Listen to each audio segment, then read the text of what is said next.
Greetings. Welcome again to your weekend news headlines here on Onyas Media. I am Ubiogo Onyinye. For today, we have our stories from Punch, The Nation, and Vanguard newspapers. Stay connected.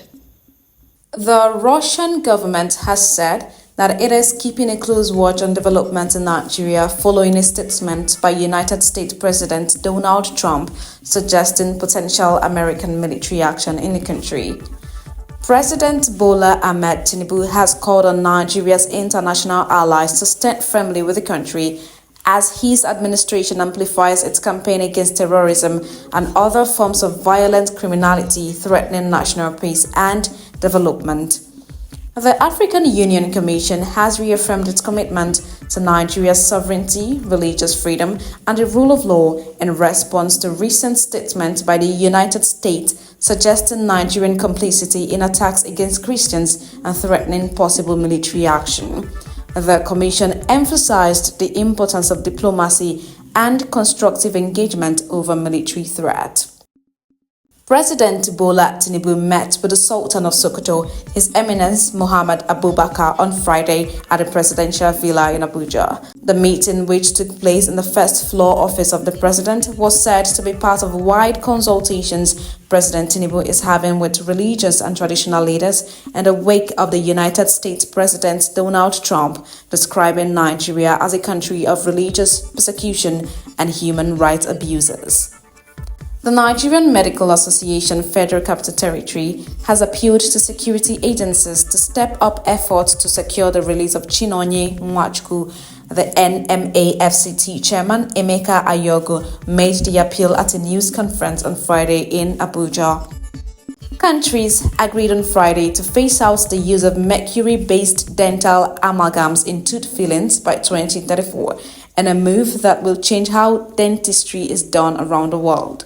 At a conference in Geneva, signatories to a treaty aimed at protecting human health and the environment from mercury pollution decided to call time on mercury amalgams.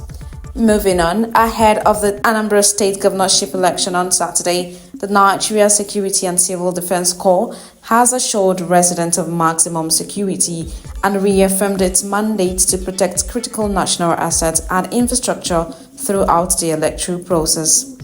The Federal High Court in Abuja has reviewed the date for judgment in the terrorism trial of Nnamdi Kanu, the leader of the proscribed indigenous people of Biafra IPOB. Justice James Omotosho fixed November 20 on Friday, ruling that Kanu failed to open his defense, having exhausted the 6 days allocated to him by the court to conduct his defense. The Abuja Electricity Distribution Company has commenced a sweeping retrenchment exercise affecting about 800 employees, even as Nigerians continue to reel under rising inflation, soaring living costs, and erratic power supply.